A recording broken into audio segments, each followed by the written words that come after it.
So yeah, first of all, thank you so much for joining me this morning on this webinar. Really appreciate you taking the time out of your day to go through this content with me. Hopefully you'll find it useful, and there's lots in here, so I've got a bit of a task on my hands this morning, I think, because I've got to get through the 22 must-haves in around about half an hour. So I'll do my best, so bear with me if I move quite quickly. Just before we begin, just a few notes. So we are recording today's session, and I'm just going to actually press the record button so that we've got that going. So today is being recorded. You will receive a link to the recording and a copy of the slides afterwards. So if you miss anything or want to recap, then you can do that. Also, throughout the session, just feel free to submit any questions you'd like into the comments box below, and I will do my best to answer those at the end. A point really then also is just to say that I'm touching on this topic broadly today. I appreciate we've got with us today people from a wide variety of businesses and organisations. So I'm hoping that the majority of the 22 must-haves will be relevant to you and your business. And then finally, please get involved today. Please use the hashtag WebBoxWebinar or tag us at WebBox Digital. We'd love to hear your thoughts on this session and your feedback. So just whilst we get into this, I just wanted to kind of give you a quick rundown as to why I'm talking on this topic and who I am if you're not actually sure, if you haven't met me before. So I'm Will. I founded a digital agency called WebBox over 13 years ago now. I've enjoyed working with brands such as Fevertree, the NHS, Airbus, DS Smith and St John Ambulance Cymru, to name a few. And what I love doing day to day is working alongside businesses, helping them define their objectives and prioritise those requirements and challenges, and helping them overcome that digitally through their website and through paid advertising. So that's just a little quick snippet about me. My details are on screen. I'd love to connect with you on LinkedIn afterwards if you're on there. So let's get into the topic of these 22 must-haves. Now, as we start, I just want to set the scene as to why this is actually important. It's really important to challenge yourself in terms of what is on your website, what performs well, what doesn't perform well, simply because of this stat alone. So the Gartner sales report has actually come out to say that by 2025, 80% of B2B sales interactions between suppliers and buyers will occur in digital channels. Now, this is a groundbreaking stat, and I think if anything, powered by the pandemic, this might well be reached before 2025. So that is why it's important to look at your website and to consider how we can improve it next year, so that we can improve the user experience, drive more conversions or sales and inquiries for the business. So let's jump straight in with number one of our 22. And the first one is advanced micro interactions. Let me just give you a quick example of actually what this is.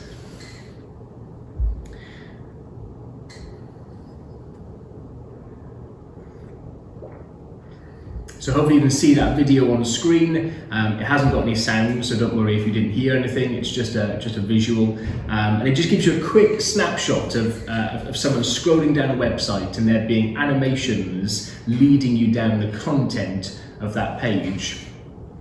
Now, the general purpose of design is, of course, communication, and digital design can accomplish a literal back and forth, that of interaction and feedback. So these moments in which a user takes an action, so maybe clicking on a button or scrolling, and that causes the page to respond, are generally referred to as micro interactions. And their purpose is to foster a feeling of tactile satisfaction. So page responses like these aren't actually anything new, okay? But actually we're predicting that in 2022, we'll see these micro interactions become a lot more macro. So designers will intensify them through extreme animations and page transitions, And this could range from sudden zooms to a complete reshuffling of the page layout.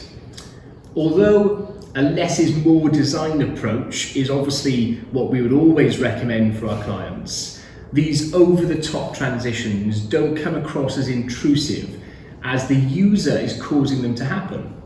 So the end result is user experience that responds to input in creative ways and maximizes the user's connection with the page.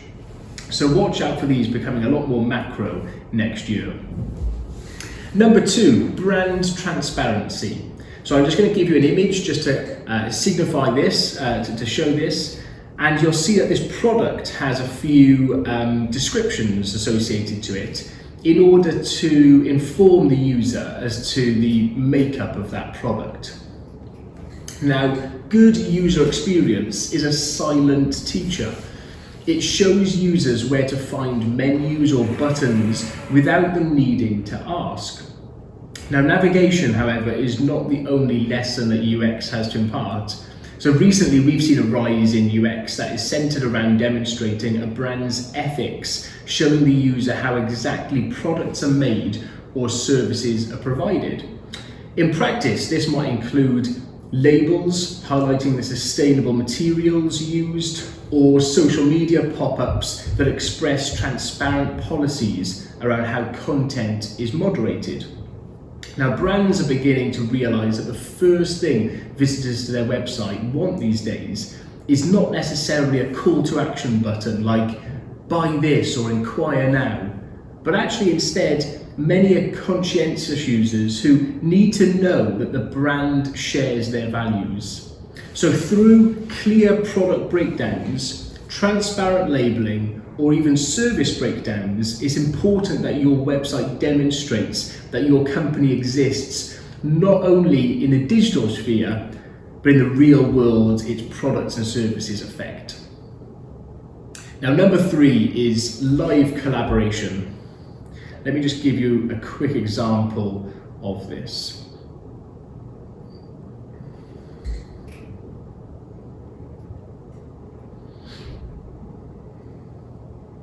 So you can see here just like an online interactive tool where people are communicating back and forth. Now, just when it seemed like work could not get any more digital, a pandemic made working from home a global standard. And as a result, it's no surprise that there's been an increase in online collaboration tools. And we expect this trend to continue next year. Now, examples of these features include live viewing, editing, commenting, messaging, and tagging. Now, user interface designers, for their part in this, are representing these simultaneous users through vibrant colors, coding, creative cursor designs, and avatars. Now, you might ask, how does this affect my website? Well, while collaboration apps are common enough in the tech field, we're also seeing that they extend to other industries. So take, for example, when you go to buy a kitchen and having the ability to build your kitchen virtually by dragging kitchen cabinets around the screen and building that kitchen in kind of virtual terms, and then actually collaborating with the sales team to get their opinion on that and to see what's possible. Now that opens up a totally different ballgame for those within the e-commerce realm. So this is something which really we think you should be looking at now to get ahead of that curve.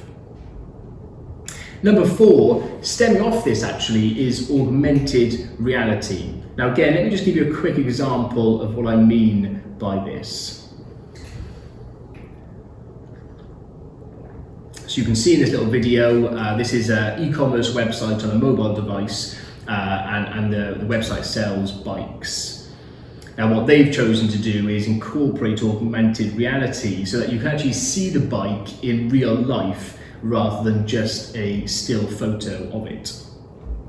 Now, augmented reality has existed since the 90s, to be honest, so the evolution of smartphone cameras has basically launched this into the mainstream in more recent times. Now, up until now, it's largely been dismissed a little bit as kind of gimmicky tech, But actually the most common iteration of which we encounter augmented reality is in apps like Snapchat or Instagram, where you might do a selfie filter. And if we're all honest with ourselves, we've probably done that in the past. But augmented reality apps are expanding to become a lot more practical and commonplace. So we're seeing augmented reality applied to everything from property rentals to museum tours to nature walks and beyond. And this rising popularity will lead designers to focus on interfaces that will be easily adapted to a camera overlay.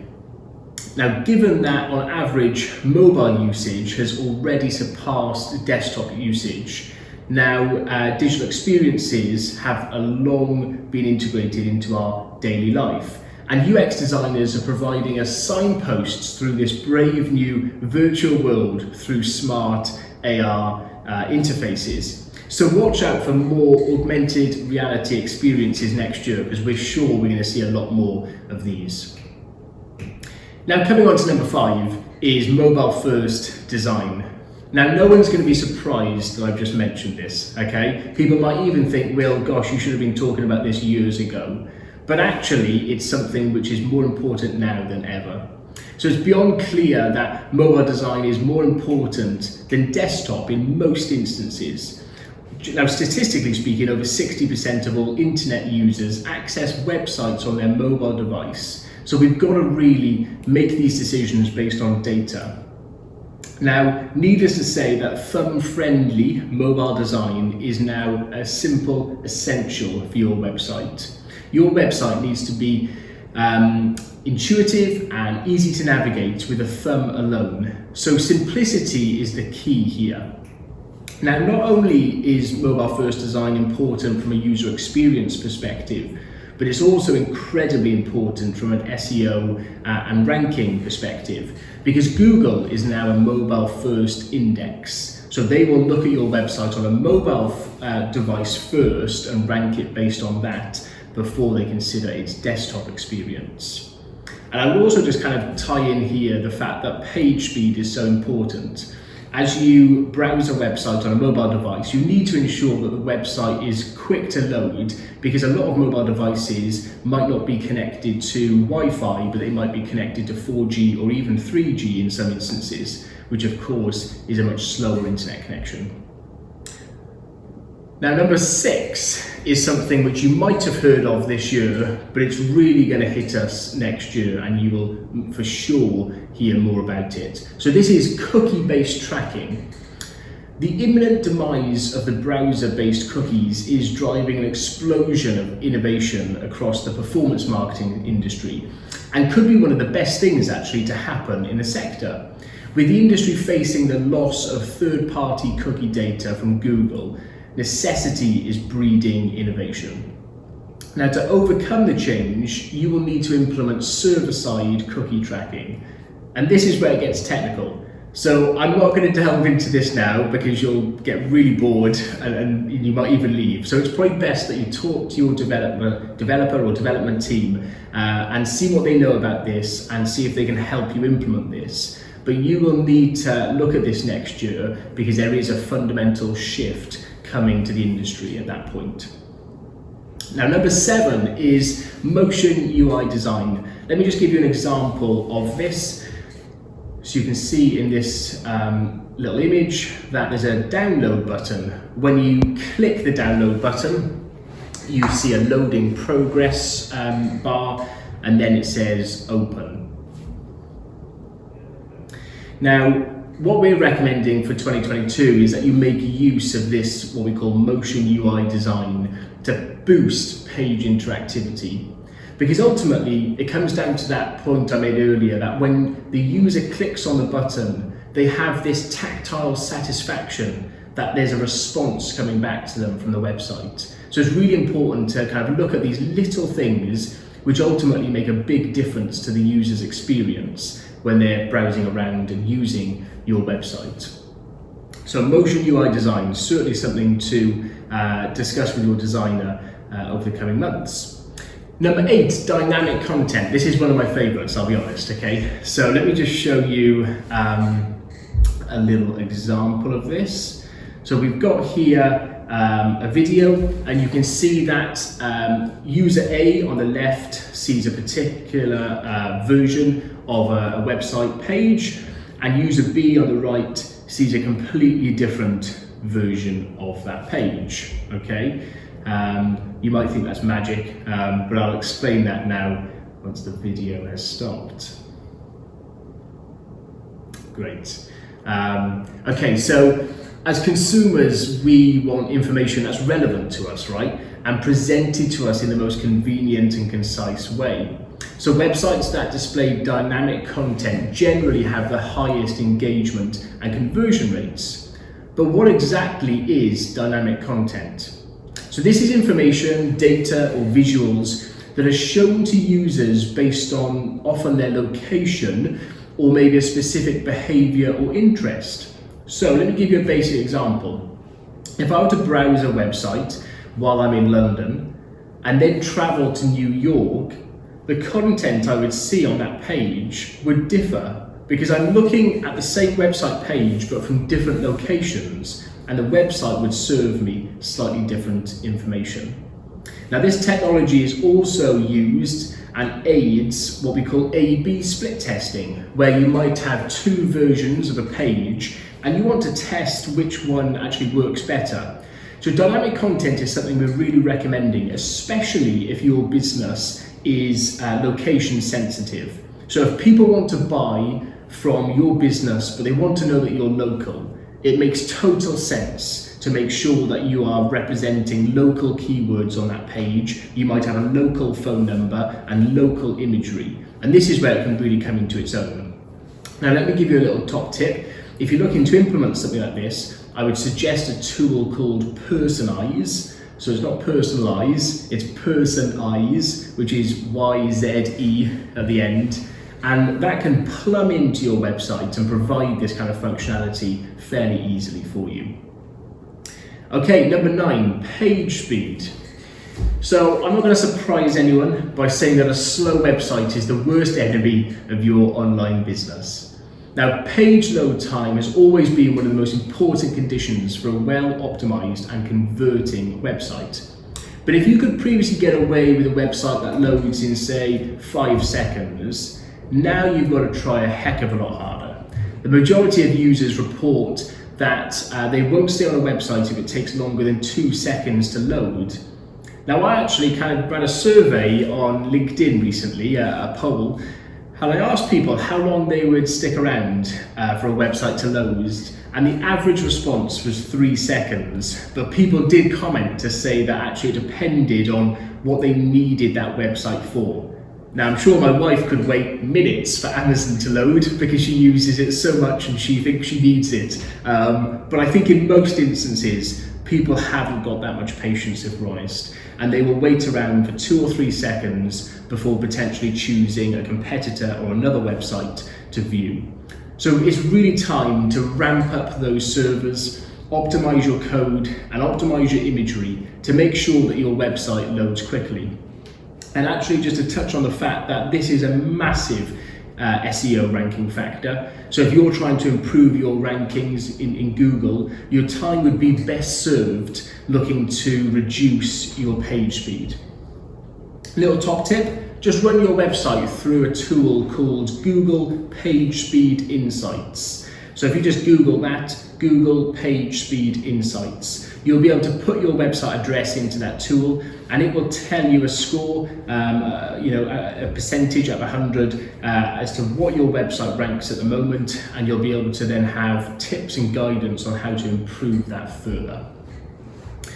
Okay, number 10, accessibility. So let me just show you a quick image as to what I'm talking about. This is when you might see options like this on a website to allow you to change the font size or kind of font color for those that need to do that. Now, I want to say up front, in 2021, moving into 2022, it's about time that we start taking these kind of disabilities seriously and make sure that it's effortless for those with impairments and disabilities to access websites. So future websites that you're working on at the moment or looking to improve for next year need to focus on accessibility and availability functions, as well as comprehensive design that caters for almost anyone.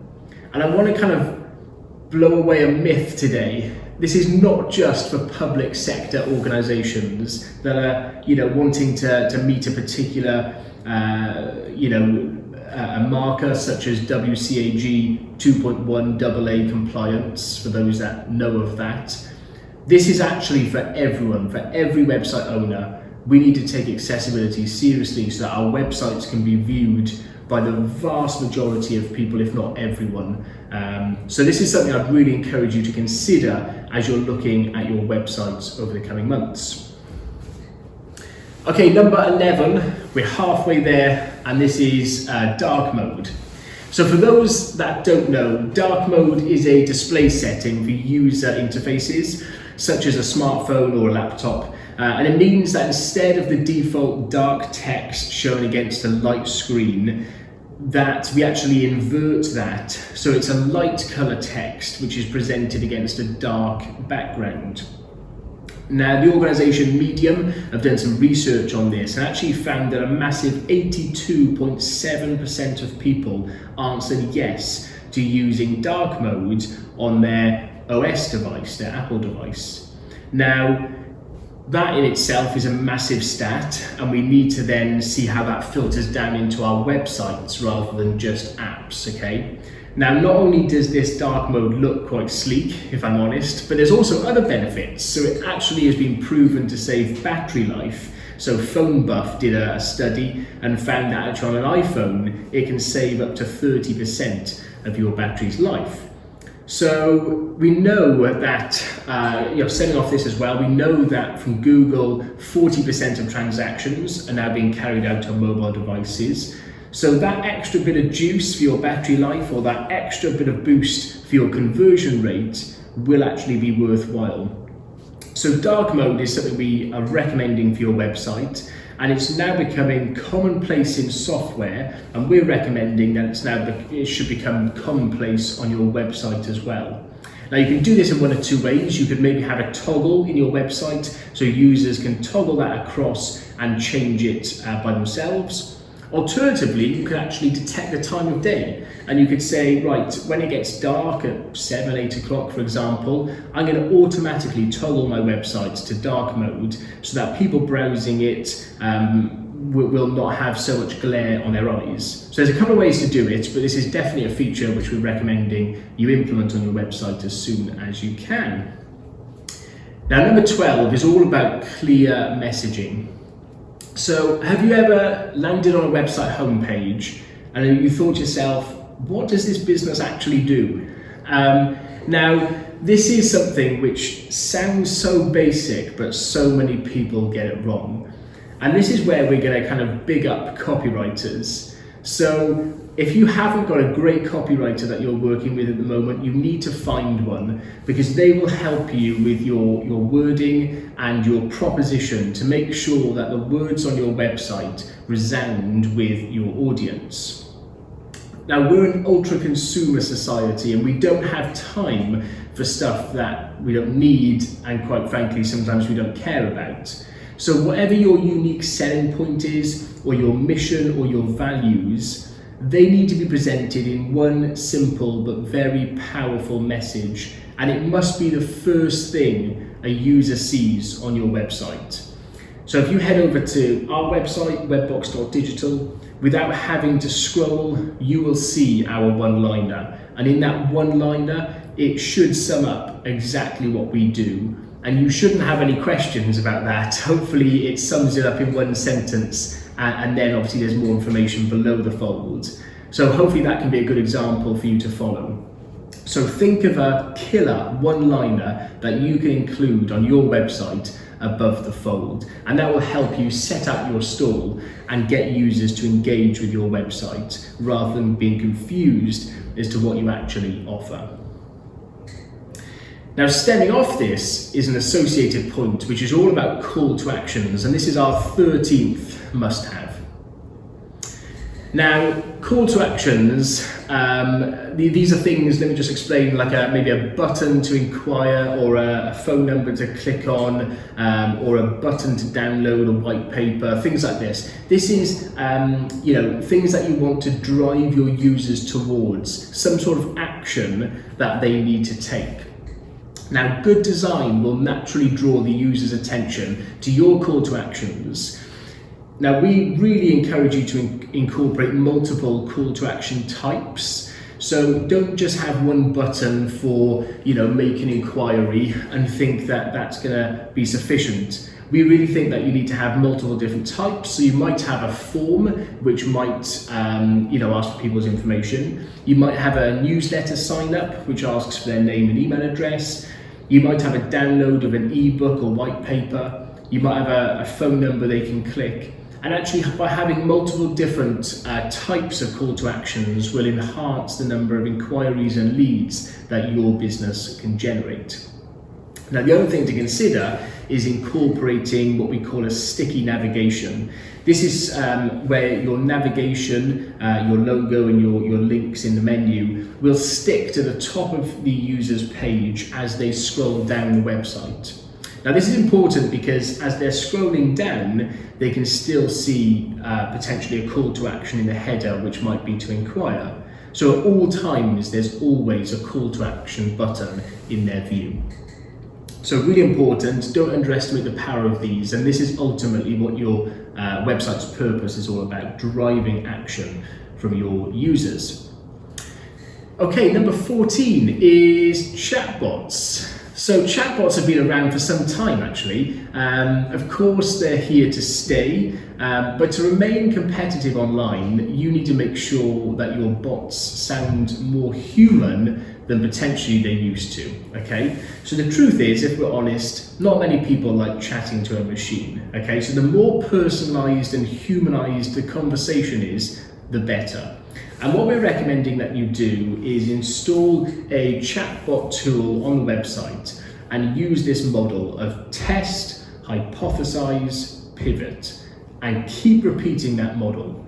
So test a number of different scenarios, hypothesize, take that data and learn from it, and then pivot. Change direction or add to the intelligence of that chatbot, or add more question and answers in order then to evolve its understanding of your users. And as you learn from data that you gather, you will learn how users respond to your chatbot, and then you'll be able to constantly evolve them.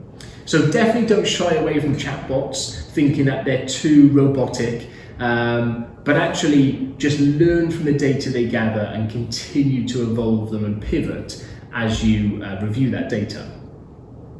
Okay, number 15. This is another one of my favorites, if I'm honest. This is something which I'm really encouraging our clients to implement next year. So this is progressive lead forms. Let me just give you an example of what this is, a visual on screen now. So you can see the image on the left is when you visit a website initially, you see the name and email box. Now this is so that we're not asking for loads of information from a user. Now hopefully they fill that information out and they, in this instance, subscribe to your newsletter. Now on the second visit to your website, we don't need to show the same form again because we've already got them subscribed to your newsletter and we already hold their name and email address. So why not collect more information in that form area of your website? So at this point, you might want to collect their address and date of birth or something else like that. And this is the whole point of progressive lead forms, that we continue to gather data on people through numerous visits to your website. Now, this is a really great way to gather information in small chunks rather than actually giving a large form to a user, which often they kind of might bulk at because they don't want to spend the time to do that. So I'd really encourage you to maybe work with your development team and potentially your CRM provider to see how something like this could be set up. Now I also just want to leave you with a top tip on this point, which is if this might not be possible for your website, you might want to consider just generally how your forms are presented on the website. And we're recommending a tool called Typeform. And Typeform breaks your forms down into really easy and manageable chunks. So where you might need 5 or 6 bits of information from a user, it breaks it down step by step. So you might enter your name first, you press return on the keyboard, and then it'll say what's your email address. And you type in your email address, and then you click return, and you go on to the next step.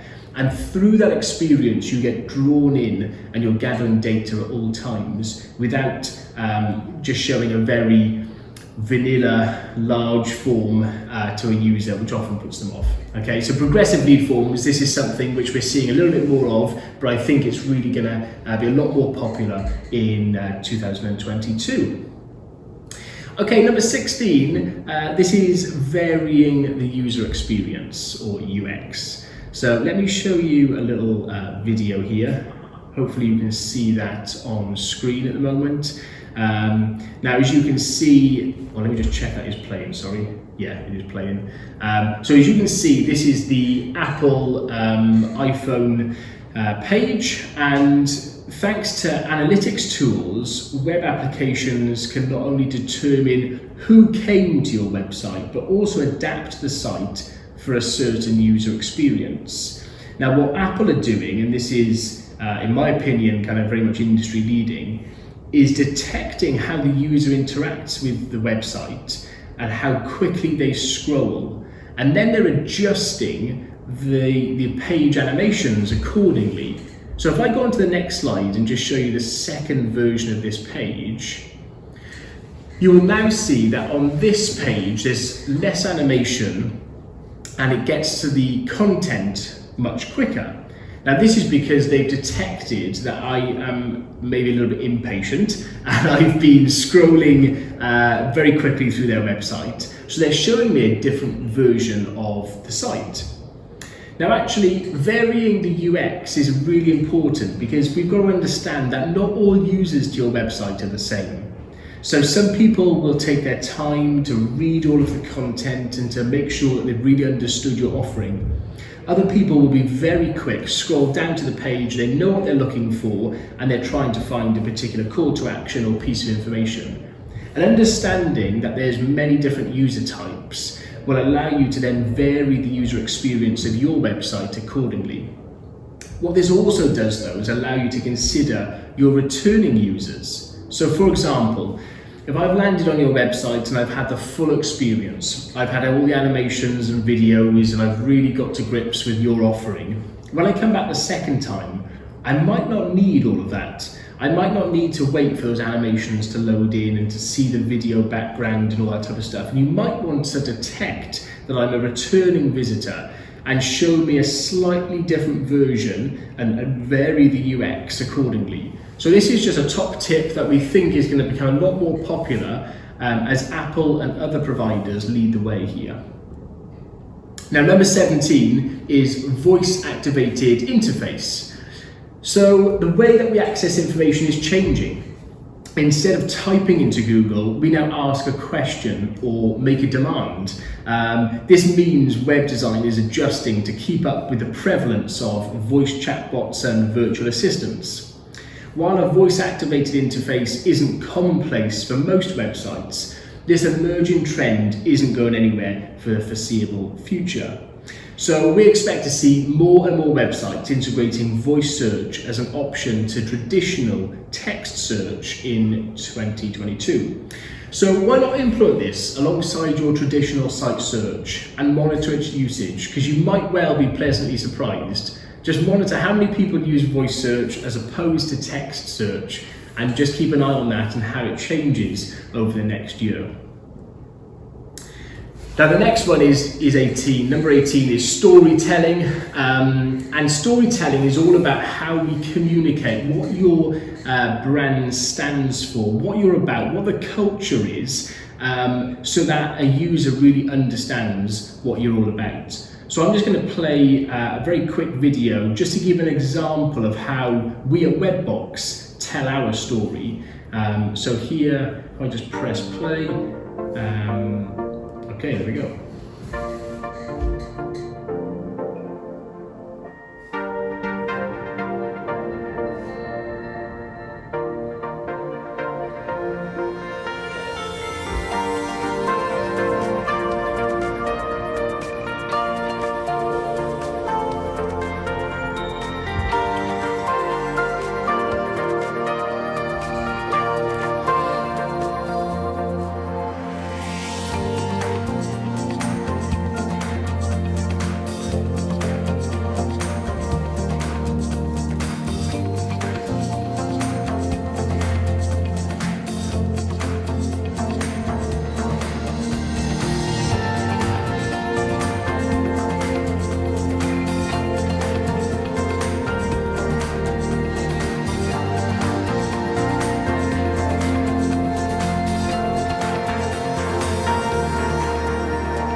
Okay, great. So without using words, that video in just 1 minute hopefully portrays what our agency is about. And I would encourage you to have something similar for your business.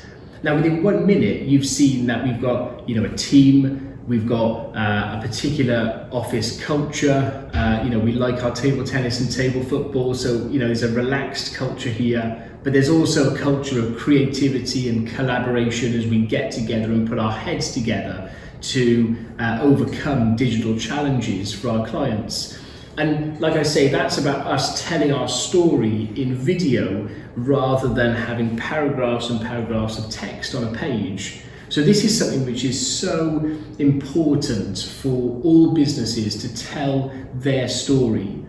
So people, statistically speaking, are not going to sit there and read through reams and reams of text. So it is nice to supplement this with video, and actually we can tell the story of our brand or business or explain our offerings sometimes better through video than through words. So I'd really encourage you to think about how you can tell your story through video, but also through text and other visuals. But think of it from a storytelling point of view, because people relate to stories and culture and people more than they do just sometimes hard facts. Okay, so that's number 18. Let's move on to number 19. We're nearly there now. So this is number 19, and this is all about landing pages.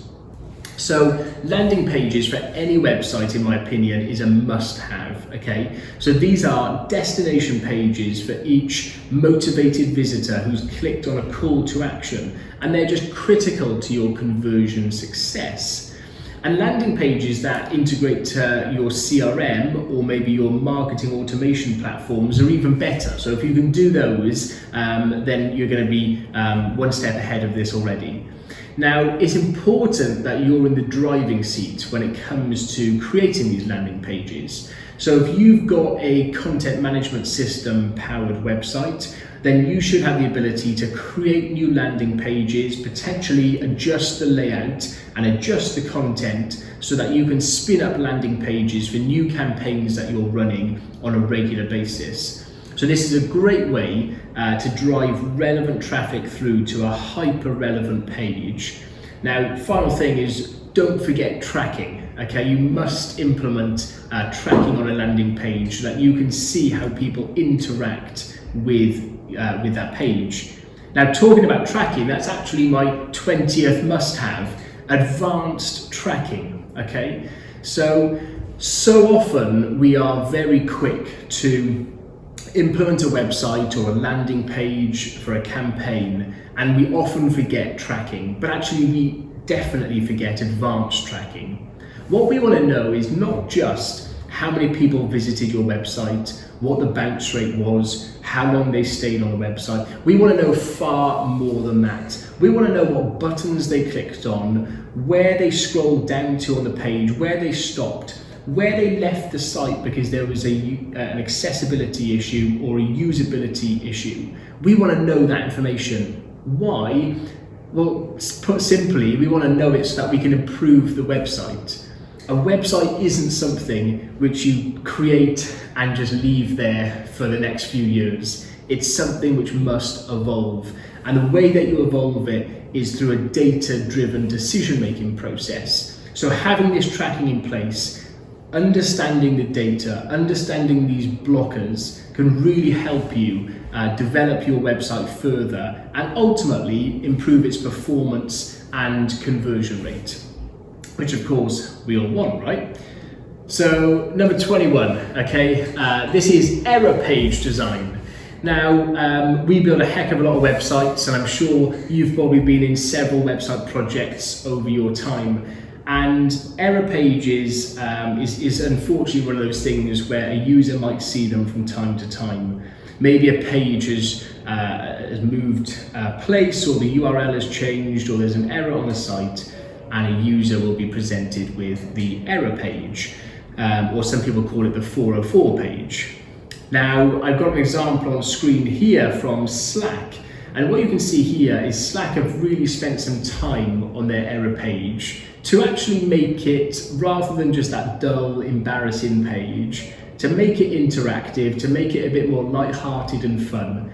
And it actually responds to your mouse. So as you move your mouse to the left, the kind of animation they've got at the bottom will then move to the left. If you move your mouse to the right, it then starts going to the right. And it's just a nice way to cover up, for want of a better expression, an issue with the website.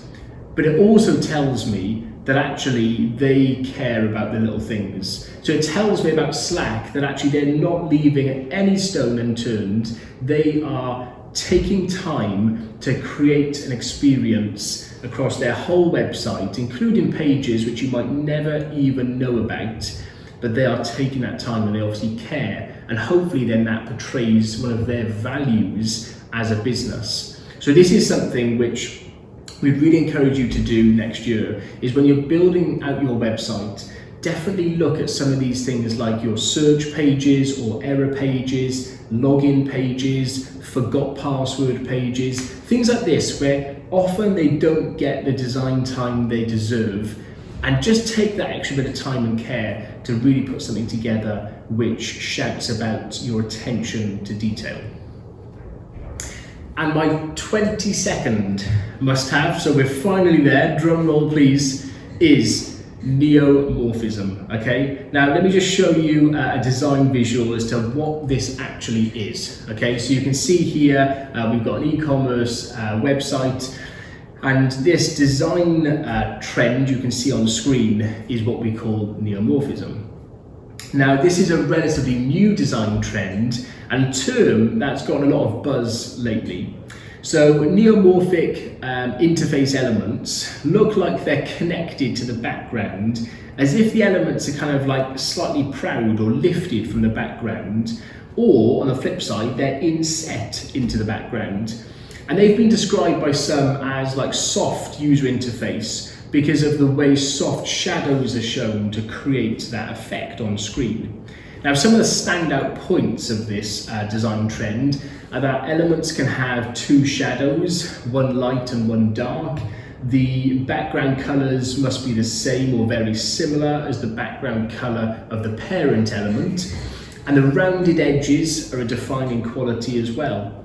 So this is something which we think we're going to see a lot more of. Again, we've actually just implemented this on our own website on some of the buttons, so you can see an example of that on our own site. But this is something which I think we're going to see a lot more of. Now, for those who have been around, for kind of 10 years, 15 years within this industry, will know acutely that, shadows and drop shadows and things that look 3D is a very dated kind of design trend. But it's interesting how something has come back around. And this is not the same as it was 10 years ago. This is a difference, but obviously takes inspiration from some of those drop shadows we all hated back then. So a nice easy one to leave you on. This is the 22nd must-have for your website, neomorphism, and it's a great design trend if you are looking to redo your website.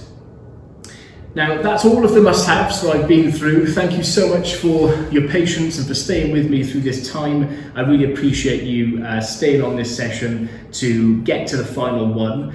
Like I said at the start, I'm going to share the recording and slide deck with you afterwards so that you can catch up and recap on all of these points. But I also want to give an opportunity for any questions. So if you do have any, please feel free to pop them in the chat. You can do that kind of privately or anonymously, or even message me afterwards if you would prefer to do that. So let me just open up the chat and I'll just move towards that.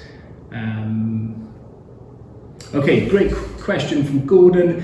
Let me just read it out so everyone hears it. So which CMS platform would you say is the most progressive and user-friendly platform to use? Bespoke or something off the shelf like WordPress? Okay, Gordon, really good question, and I'll tell you why. A lot of agencies will have their kind of like favored CMS, and they will often push that or kind of promote it to a client. And ultimately that's because they're familiar with using it, right? And there's nothing wrong with that. But we try and take a different approach. So we work with a handful of different CMSs, and we look at the requirements of your website first, and then we try and suggest maybe 1, 2 or 3 CMSs from that handful that would be applicable to your scenario. Now, in some instances, that might be something open source like WordPress, Sulu, Magento, but it might also be something commercial, a commercial CMS like Prismic, for example. And all of those decisions are based on your requirements.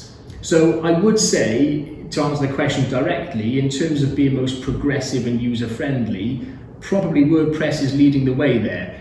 It is certainly the most user-friendly to use from a content manager's point of view. But there is so many CMSs on the market now, I wouldn't necessarily dismiss others which are there. So it's always good to look at the market, see what's available, and ultimately choose the best CMS and technology stack for your particular project. I've got another question here, sending a link. Yes, certainly. So I've just been asked to send a link through for the website that does personalization. I will certainly send that over to you afterwards. Again, it's called Personise, ending YZE, and I will certainly, I will certainly kind of send that over to you shortly after this call. Great, I think that's all the questions I've got here, so I'm not going to keep anyone hanging around too much longer. So if there's any other questions, feel free to pop them in the chat. Otherwise, I'm very happy for you to send me a message afterwards if you've got a question you'd like me to answer outside of this session today. It really just leaves me to say thank you so much for your time. Thank you for making the time to listen to these 22 must-haves. And I really encourage you, as you're looking to plan for 2022, to take some of these must-haves on board and to incorporate them within your website, whether that's an existing website or a new project that you're looking to start. And then finally, please connect with us. It'd be great to connect with you. So my details are on screen now. Feel free to pop me an email to say hi, or my LinkedIn account is there as well. So feel free to connect. It'd be great to say hi as well after this. But thank you so much for joining. I really appreciate your time. I hope you found it useful, and look forward to catching up with you soon.